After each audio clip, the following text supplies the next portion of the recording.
there was no family business field until the mid 80s, except for the fact that most of the businesses in the world are family businesses, not just small businesses, but large businesses in every country. And we started saying, well, let's get a list of values. And they had a new invention then. This was in the 80s, a new invention which was called the Post-it note.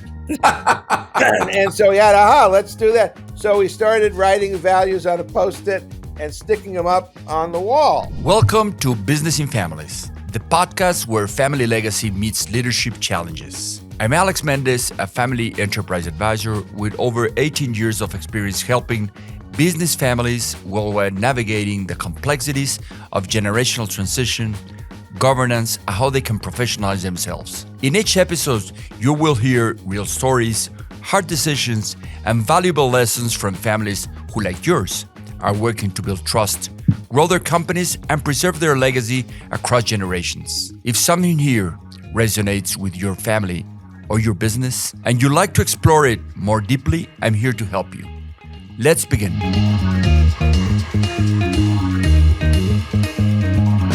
In this very special episode, I sit down with Dennis Jaffe, one of the founding voices in the field of family enterprise advising, a psychologist, academic, author, and a global thought leader. Denny has spent more than 4 decades researching and guiding multi-generational family businesses all over the world. We dive into his journey from the early days when there was no field called family business to today's evolved practices of governance, legacy, and values-driven leadership. What you can expect in these episodes is the surprising origins of a family business advisory field and how it became global. Why so many families avoid hard conversations and what it costs them. The single choice that separates families when you're from those who dissolve.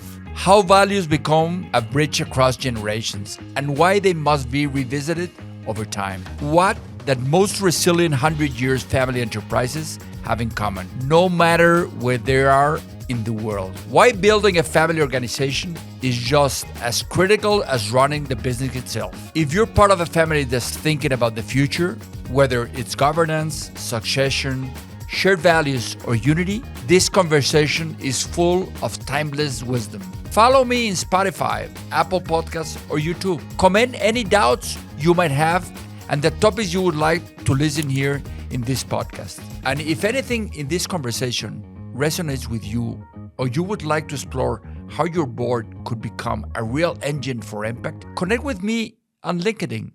Let's keep this conversation going. Let's begin. So thank you, Dennis, for accepting being in this episode of The Business of Families. I'm delighted, Alejandro. And we've had a long association, and we both share a great passion for helping families, grow and evolve over generations. So let's talk a little bit. How did life brought you to this field as a clinical psychologist many years ago, and you ended doing this work and helping families tackle the challenges of making transitions to the next generation? Well, first of all, there was no family business field until the mid 80s, 1980s. There was no research. It was not a field of study. It was not family business were considered kind of low-level businesses that weren't developed. They weren't rational. They were stuck in being families, and they weren't very interesting. So that was the status, except for the fact that most of the businesses in the world are family businesses, not just small businesses, but large businesses in every country. Which is strange because I would say that 80% of the businesses in the world are family owned, and there was no study, there was no research, there was no field for advising. It didn't exist, and then a group of people got together, mostly academics, but some lawyers and some accountants and business consultants, financial advisors, and said there should be a field, there should be research. And so it just started. and the Family Firm Institute started, and some schools like Wharton started to do look at family business, and within a few years, it grew to basically being the beginning of a research area in business schools, not just in the U.S. but all over the world. It began, and now it's a global enterprise. There are journals, there are schools that teach family business. There's a field of study, and there are many professional advisors. So it's grown, and I can say that I was there on the first day when people were creating it, and it was a challenge because we all knew there was a lot of it was difficult to run a family business, and that a lot of family kind of conflict grew into the business, but we didn't know what to do. And so we began to meet, and it was a wonderful group because it was crossed all the disciplines. It crossed organization, psychology, accounting, law, financial, and all these different professions got together and started to say, how can we help families? What do they have to do? And a bunch of ideas came out about governance, about family meetings, about how families could be both a family and a business at the same time, and what kinds of um, uh, skills and policies and practices really made them successful. So this has been now it's like 40 years, and there's a lot of research. It's a global. It's not just in the West. It's in all across the world, and we know a lot about not just how to run a family business, but things about family businesses that are really important for all businesses to learn. Uh, Yeah, but there's a but, yeah, because although there's been 40 years of experience, 40 years of papers and knowledge and best practices and commonalities among families, like you're addressing yeah. some of your papers you've done, statistics haven't changed a lot because of the family dynamics and the willingness of the families to figure it out. They have an issue coming in the future, but they don't tackle the Well, real issues in that sense. Maybe in the future we'll see a change in statistics and not having this failure from one generation to the next one, from the first to the second, of Well, almost. it's a challenge because families are different than businesses, and families are not trying to be the most rational. They're emotional. They're deeply connected.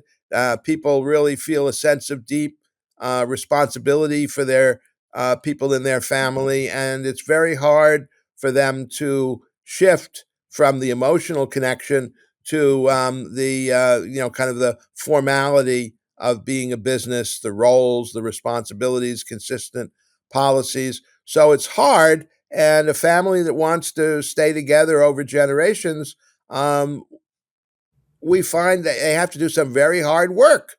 They have to meet, they have to create policies, they have to have meetings.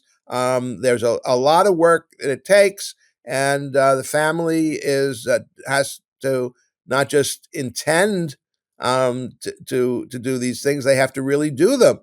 And it's very challenging, and it's a lot of work. And a lot of families, they don't want to do the work, or they don't feel a reason for it.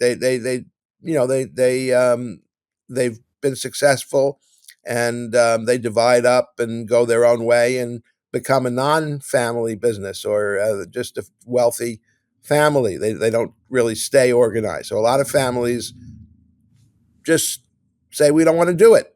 It's too much work. It's not worth it. Or they're afraid of tackling these difficult conversations. Mhm. They're going to be open when they talk about money, succession, what's next, how do I put some policies on the kids to know to come in or Mhm. not, who's family and who's not family. So those are difficult Those are conversations, and hard most. questions, and the families don't agree. So if you have a third generation family, you may have brothers and sisters in different families, and they don't agree. So if they can't agree and find common ground, they say, well, let's split up. Let's stop being partners. And that's I don't think that's a bad thing. A lot of families stop being partners, and they're wealthy, they're successful, and they go their own way. That's not a bad thing. It's just a choice that they don't have the strength to continue in the next generation as a shared venture. But you use an interesting word in this. It's called a choice.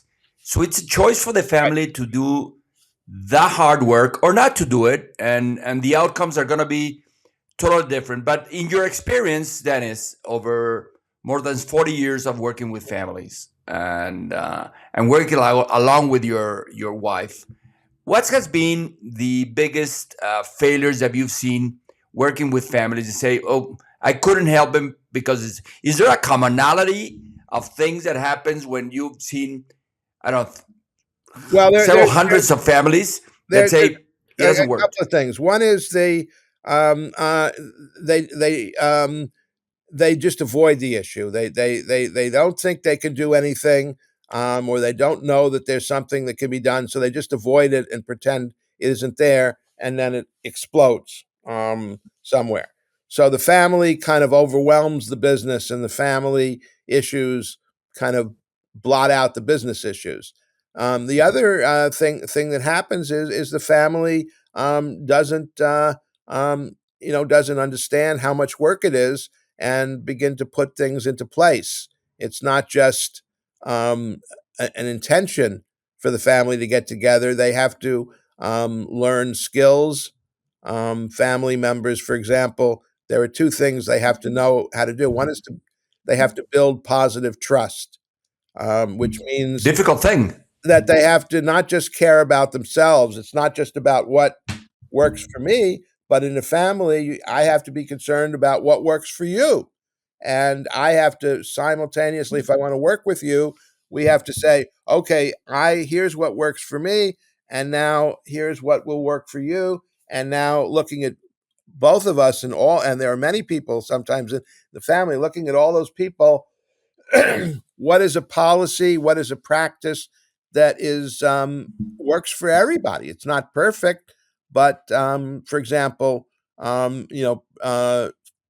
rules about working in the business, that you have to have professional skills, you have to have experience, you have to have some ability to work with other people, and the family has to hold family members to those policies and those criteria. Even if somebody doesn't meet them, they have to say no.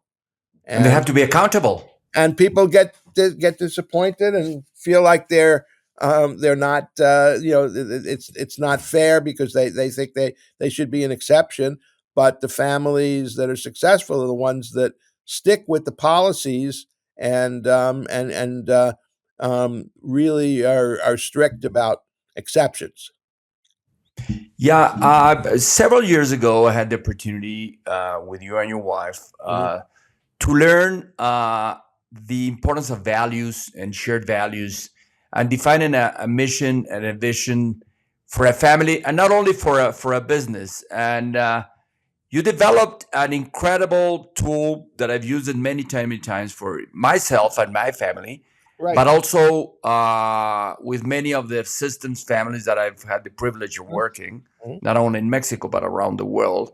And it's called the Values Edge. Why and how did it come about Yeah, here is that this you is created it? Here this I is have a mine, my friend. yes, there we go. So that's called the values pyramid. And see, we don't have one Exactly. value. We have a bunch of values, and some values are more important. They're at the top of the pyramid, and some are less important, although they're important. And so we make a pyramid, and colors show what we call different values drivers or value styles, Hmm. which means what is the overall theme? For example, interconnectedness or relationship or self-expression and creativity. What kind of themes go into your values? So you learn a lot about yourself, and when you share the values with other people in your family, you learn a lot about other people. And But before we go into that, Dennis, how did it came about you and Cynthia to develop a tool like an incredible tool like this one? Say we need something, as you said. So 40 years ago there was nothing. mhm, Along the time, there's been a lot of things, but this is one of the biggest, I would say, big breakthroughs in my career. mhm. Helping families is they have a tool now that they can define their values and the shared values and a methodology and a process to define an emission and a vision statement. Well, we started working with with businesses in general about mission and purpose and values way back in the 70s. We worked with and really learned that businesses where they had some policies about fairness and a respect for people worked better, human centered organizations. So we worked with that, and we started working with businesses finding their purpose and looking at their values. And this was in before before we started talking about family businesses, and the way it happened. This is a great story. We were doing a workshop, and what we would do is ask people to write down their values, Mm-hmm. and seems simple to some people, but other people said, "Well, what's a value and how do we do it?" And so we were in a group of executives, and they said, "Well, tell me what's a value and give me some examples." And so we were doing the workshop, and we went to our motel room, and we started saying, "Well, let's get a list of values." And Mm-hmm. they had a new invention then. This was in the 80s, a new invention which was called the Post-it note. And so we had, let's do that. So we started writing values on a post-it and sticking them up on the wall. And so we had a whole wall filled with values after a while. And we started saying, well, let's look at these values. Some of them like seem close to each other. Like there's some about personal relationships and some about what we want to see in the world, and some about creativity and mastery and different themes and lifestyle. So we started to pull them, stack the different post-its into different themes, and then we said, "Gee, what? Why don't we make a deck of cards with these different values on it?" So that's how it started, and then we found, we went to a card deck, kind of printer, and they printed the cards, and that was the first set. Actually, the first set of values cards was in the back. We had a book on value, Mm-hmm. really, and people would cut out the page and literally cut out the values and make their own values cards, and then when we printed them. So that's how they grew, and then we started to define the different value styles with colors, and we started doing the pyramids, and we've done about 3 or 4 times when we've revised the values. People say, "What about this value? What about that value?" And some values we had, very few people picked, and so we started to, kind of make the list more accurate for families and businesses, and so it's grown. So it's been through about 4 versions since it began, and the current version we think is really it's really special. It's like the versions of software. It's now the 4.0. Right. Definitely. I've used it many times. I've done it myself several times in my life Yeah. because things change and there are things in your values that you would like to put in the pyramid that they're not there. Like, let me tell you an example that I don't know, first time I used it, I don't know, 15 years ago, health wasn't a value for me. Right. And things changed 10 years later. Yeah. I had an illness. And then it popped out. I made it again. And Right. then health popped up in my values. Those change, and you evolve like anything else. Mhm. What have been the advantages have you seen in families when they open these conversations around something that is not, uh, I would say, is not a difficult conversation, talking about their values, because that's a great conversation and opens things that they've never seen. And when they figured out the families have commonalities in terms of shared values. What have you seen in the families you work with in different parts of the world? Because now you see families in systems in Asia, in Africa, in Europe, in Mexico, in the States. How do the families behave around values? Well, there's a whole lot of questions you're asking. So, first of all, the values conversation in the family is very powerful because it allows family members to talk about how they're different without arguing about who's better and who's right or wrong. It's like my values are here and your values are there, and they're different. I don't want to. You can't argue with someone why their values are worse than your values. You just say, well, they're They're different. different. So, so that is something that a family members can talk about. People in different generations can talk about it, and they can respect the differences and say these are serious. And if nobody is right or wrong, we have to figure out a way to run our family where your values and my values both fit, and that's the challenge of what we call alignment.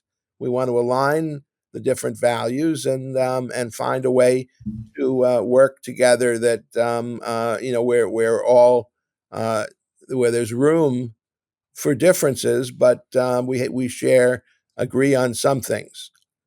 So that's it. But then what we began to learn is that there were different cultures around the world, and like religious groups and communities and governments have different values, and these are kind of community values, kind of national values, religious values. There are some cultural values that people in a community share that are kind of characteristic of their culture, and different cultures around the world have different values. So we started to look at that. Give us And an example about some examples that you've had the opportunity to learn around in different cultures. well, let's look. So between kind of the Hispanic culture of South America and the individualist kind of Anglo-Saxon kind of culture in North America, you have a kind of a sense in the individualistic culture. Everybody is equal. Everybody has rights, and things are done with kind of rational and you're equal to me, so I have to listen to you and you have to listen to me, and it's less hierarchical and more more collaborative, and so there are certain shared values that we all have. And then in the Hispanic culture, we call it an honor culture. It's more about who you've known for a long time, and the idea of long relationships build trust. So trust comes not from how many degrees you have and what you've done. Trust comes from the fact that you came from the same village. You known your family for years, and so the idea of um, uh, long term relationships build trust, and you can trust people that you know, and the other part of it is in the honor culture. There we the world is not a friendly place in some ways, and so you also have don't really trust people that are different than you, and so Mhm. you stick you kind of prefer people that you know and things that you know. And there's a kind of a you have to build trust before you can do something together. So those are two different styles. One is how long you've known each other and how you know trust each other, and the other is you have different rights and you have different competencies and things like that. You trust people because they're uh, skilled and competent and capable in certain ways, and these are cultural differences. Yeah, but you used a very interesting word that is trust. And trust is something that takes a while to build up and get trust between people. Mhm. And to lose it is very easy. And I always share this with the systems of families that I work with. Say, you as a family in different generations, you have to build trust among yourselves. And the only way to do it is communication, open communication, active listening, and spending time together. Right. Because sometimes they will say, okay, we get together on Sundays for lunch. Okay. But the type of conversations that you have on Sunday or lunch are Mhm. very superficial, nothing important. They're not deep Right. conversations. So I tell you, you have to spend time together and build trust among yourselves because eventually, when your dad and mom are not here, you're gonna have to make decisions together. Well, there's another element that's important, which is the hierarchy. And for example, in the Hispanic culture, the authority of the parents is greater, and in a kind of an individualistic culture, everybody has a right to speak. So in a way, kids um, aren't told, well, you have to respect your parents and listen to them. You're told you're a person and they're a person, and you have rights and they have rights, and so there's more kind of a less hierarchy of who's in charge, and more kind of a democracy. Everybody should have a vote. Everybody should have a say. Whereas in a Hispanic culture, maybe you don't expect to have a vote until you're older, and you start off much more listening to the authority of your elders and your parents. So that's another way in which it's different. Everybody, and so what happens? For example, here's the thing.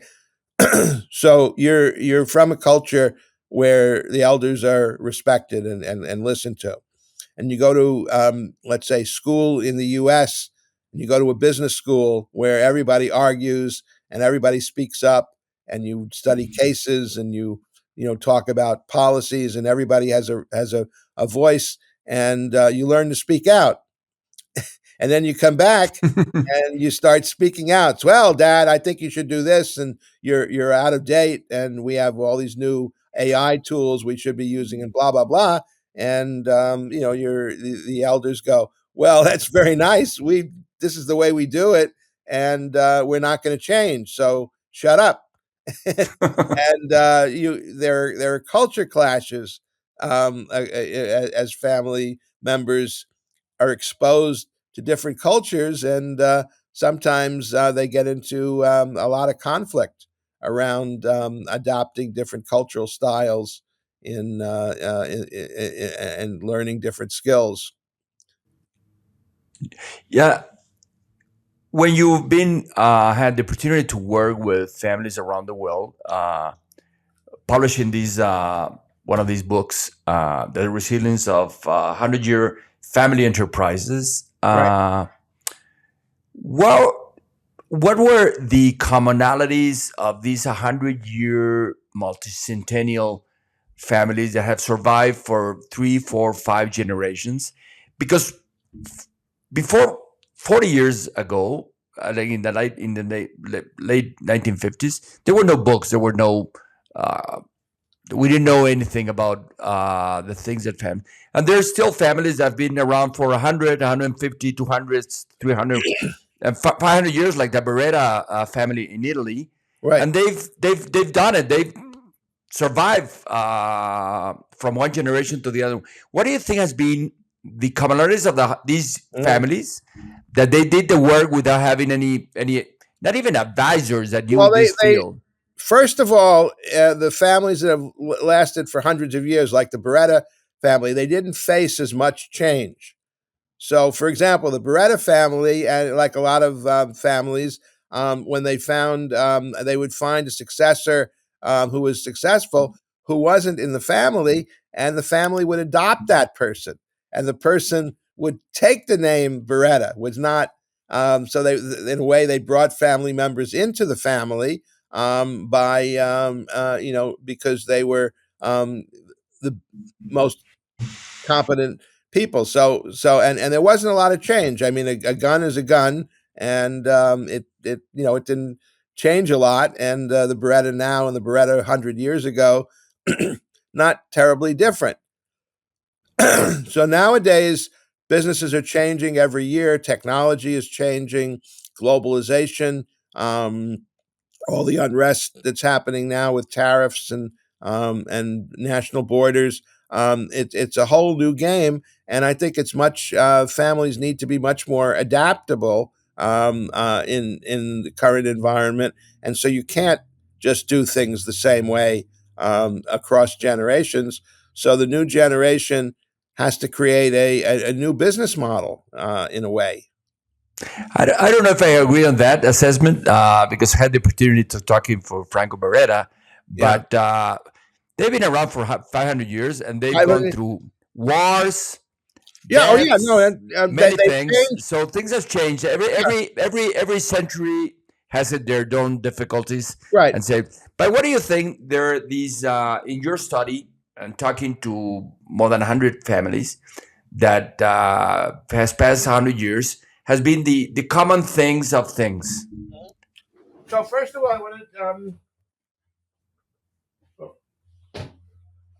we brought together all the research into one book called Yeah, "Borrowed from Your Grandchildren," and I have it. I couldn't find it in my yeah, I bookshelf. know. I have Yeah, someplace around. but and that talks about. But there's a couple of things that I was very surprised. So I was originally going to write a book about the different regions and how the different regions had different kinds of family businesses. And to my surprise, I found that even though there were differences in Asia, in Africa, in North America, South America, there were more commonalities than differences. And so I wrote about basically the commonalities of 100-year families rather than the differences. And what Uh, are those commonalities? okay, well, one is that a family, it's not by the second or third generation, the family has to be committed to investing in the family. If they want to keep the family together and develop these skills and work together and trust each other, it doesn't just happen. You don't just say, I want to trust you. We have to express trust in what we do. We have to work together. We have to work together in a way that's respectful of who you are and your role and my role. And we need to have policies and practices. So we need to invest in the family and invest in the development of the next generation. So investing in family is one of the first ones. Is the If you want to have a family, you got to build it. You can't just assume it because it's not one family. By the second generation, all of the siblings grow up in the family and then they all go off and they select another person Yeah. outside the family to be their spouse. And so now all these families have one person that's new. And the person that's new brings different values and different things. So now each of the families that instead of having one family, say, there's five families, and each family has a different non-family member that joins the family, and all of a sudden is a bunch of differences. So it's not, the culture begins to differentiate. So the family has to, people that I know talked about, they have to act not just like one family, but they're a group of families, and they have to act a little bit like an organization. They have to Mhm. have policies. They have to have a mission statement and agree on what they're doing.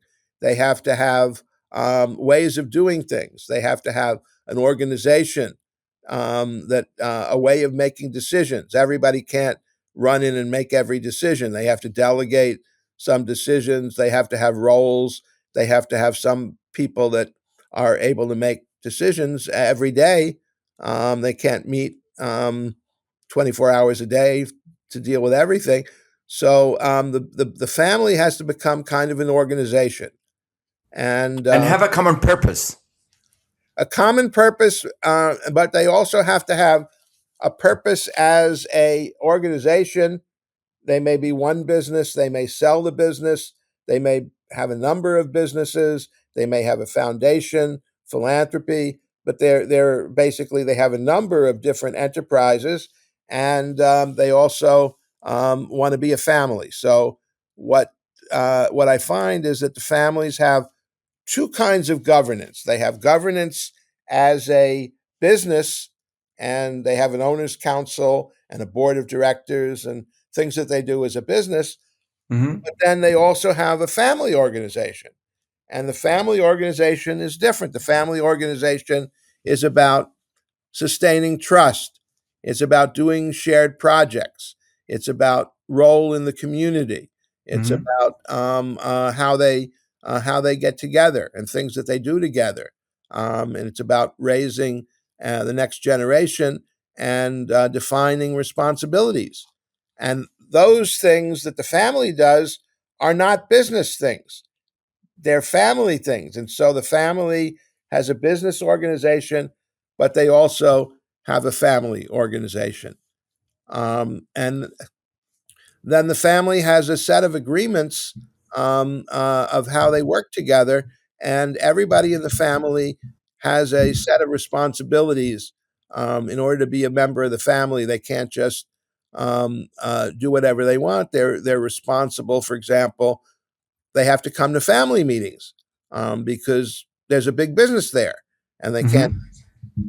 let that go. They have to, pay attention, and they have to make big decisions, and they have to talk about the roles of family members. They have to deal with conflict. They have to have a shared purpose together. So there's a lot of things the family has to do that are in addition to being a business, and this is the task of family businesses when they come get into the second, third generation. They have to create a business a family organization and a business organization. And you say that you have to invest first in the family, which is the most active or the most valuable thing of any family. That people, their members, Right. in that sense. And since we're right now living the biggest transfer in wealth that is going to happen in human Mm. uh, today, which is that when the baby boomers like you and me are gonna pass away in the next 15 to 20 years, so the transfer of wealth is gonna be huge in that sense. Well, So but the it's families are have to invest in there because then they have to learn how to tackle that challenge in that senses and keep on the unity of the family itself. and So. there are ways. The family organization is not, it's not a transfer like one day I'm in charge, the next day you're in charge. There's a lot of ways in which we're interconnected. For example, trusts are a thing that was invented um, uh, to fit family enterprise, and in a trust situation, the benefits go to the next generation. So Mhm. it can pass to the next generation, but there is a trustee, and the trustee can be a family member, an older family member can still have the control or the voting control in the business, or they can appoint a professional who's outside the family to make those decisions. And so family members are not can they transfer the wealth in stages and in different ways, and it's not quite the great wealth transfer. The great wealth transfer is maybe some of the some of the wealth goes, but not the control. So families that get very interconnected, and the question of when you're going to get shares of wealth, when you're going to get a say or vote, is it gets very complicated with a family business, and so the great wealth transfer is a there's a lot of complexity to it that the family has to decide about. And investing in the family, and maybe you would agree with me, is that also you have to prepare the next generations in order to keep on creating wealth, because that's going to be a challenge, and that's when all these entrepreneurship processes and tools Well, that good we try news to is, teach our kids and our grandkids, to say you have to create your own wealth. well, Maybe not from scratch, but you have to and pursue your own dreams, because the dreams of your granddad or your dad is they were their dreams, not maybe they're not your dreams, and you have to see how you are going to tackle that.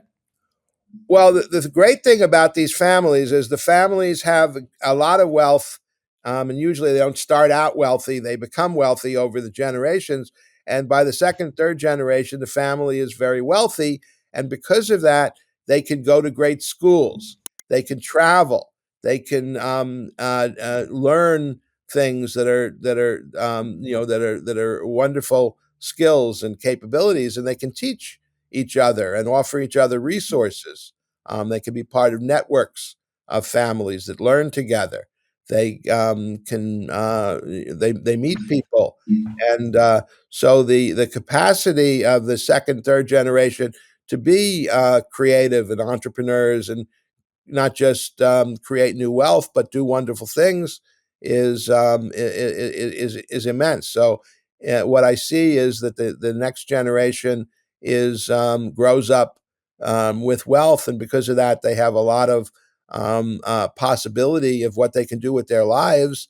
And family members in the second, third generation do wonderful things, and they learn things that are much um, you know much different in some ways than kind of what the average person is learning, because they have to learn to manage the family's wealth, to participate in what the family is doing, and they have to be informed. So even if they're, a musician or an artist, they also have to serve on boards, and they have to make decisions, and they have to watch their assets, and they have to, buy and sell things, and there's a lot of responsibility that comes with wealth, and these families create educational programs where family members can grow and become responsible. So they're not all.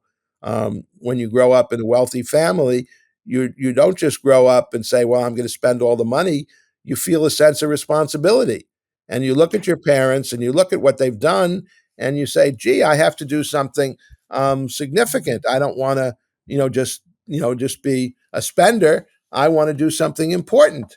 And you have people that become artists, and people that become athletes, and people that take on community projects, and you have people that go into business and create tremendous wealth for the family. So I see entrepreneurship and family development as being an incredible area that these families uh, enable their new generations to take on. Yeah, but that happens, and maybe you agree with me that for the families that had invested in their families, in their members, Mhm. in raising and taking care of the human capital, the intellectual capital, and the spiritual capital in that sense.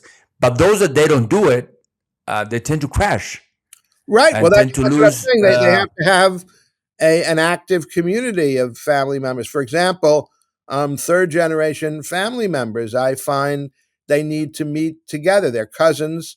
They live sometimes in different countries. And in a lot of South American families have a place in Miami or in Texas, and they go back and forth, and they have people living in different countries, and speaking different languages, and they have to meet together. So families usually have an annual meeting, Mhm. which is not an hour or two, but it's a day or two where they get together, and they're on Zoom, and meeting together every month or so, and they have newsletters, and they have communication, um, uh, you know, uh, activities, and they're very, very connected, even though they live all over the place. So, trying to round up the conversation, Dennis, and giving some learnings to the families that are listening or viewing this in the different platforms. What would be the three, four, five recommendations that you give families in order to save, have better tools, tackle better the challenges of what's coming next? Well, the first one is you have two tasks. You have the task of minding the business and the wealth, and that's a lot of people think that's the only task, but it isn't. You have to attend to the non-financial wealth. You have to attend to the family. You have to attend to the development of the next generation. You have to attend to the cooperation and trust, and you have to build a family organization. So if you created wealth, the next generation has two tasks: create a great, manage the wealth, and develop and build on the wealth, but also to build the family. And that means developing the next generation. The next generation is not a bunch of people that just sit around spending the money. They have to be adding to the wealth, and they have to be working together to create, to set some goals, and to create some things that they do together. So it's you got to create a family and create a business or an enterprise. And another lesson that you could share with the audience in order to round up this conversation?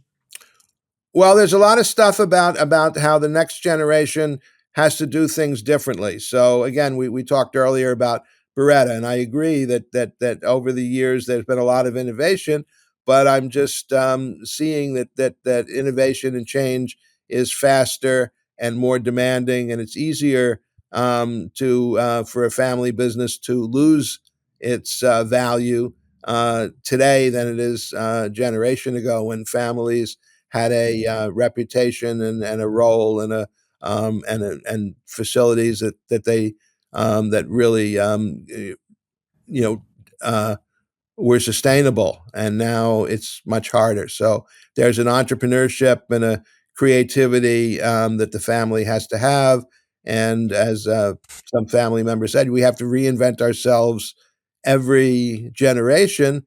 And Mhm. every generation, the family has to look and say, do we want to do this? Maybe the thing they want to do is divide up, and each of the family members go their own way. That's fine. Um, uh, some families that makes sense. But they had to have this conversation. So finally, values is one of the key issues in families. Shared values Mhm. and defining a mission and vision statement. I know that you and your wife are in the verge of launching your last book. Tell us a little bit from that, and we'll end this conversation with that. Well, the book will be out in the fall, and it's called "Living Your Values." And the idea is, again, as we've been talking about, you don't just name your values and have them. They don't Values don't do anything. They're words for what matters to you, and the question is, are you doing what matters to you? Are you pursuing the values that you have? Are you making the values that you have real? Are you implementing them in your life? And when we come upon conflicts of values with other people and even within ourselves, how do we deal with the conflicts, and come up with when we have many values, how do we come up with live one life according Mhm. to those values? So the book is about living your values, not just having the values and naming them, but making them alive and real in your life. And make you aware that you have them and which are your values that you share with your loved ones Right, and with your exactly, family and the and community that you live in. and the community you live in. Well, thank you very much for taking the time and the effort of talking to me in this new episode of Businesses in Family. Thank you, my dear Dennis. Thank you very much, Alejandro. Dennis Jaffe's work has influenced generations of advisors and families around the globe. His wisdom offers a roadmap of long-term continuity, grounding clarity, trust, and shared purpose. Families must make a conscious choice to do the work. Continuity is not inherited. It's earned through effort, conversations, and design. Governance isn't just about businesses. Resilient families also build a family organization to strengthen the connection, communication, and identity. Shared values don't just justify, they guide decisions. You have to remember that values evolve, and every generation might revisit and reinterpret them. Investing in the next generation isn't optional, it's essential. Human capital is foundation of wealth continuity. Global families succeed by learning together, whether in Asia, Europe, Latin America, or North America. Successful families intentionally nurture education, exposure, and family learning experiences. You can't just assume unity, you must build it. If you're reflecting on your family's future, I'm here to help you explore your options, clarify your vision, and design your path. The easiest way to connect is through LinkedIn. I love to hear from you. Thanks for listening to Business in Families. See you in the next episode.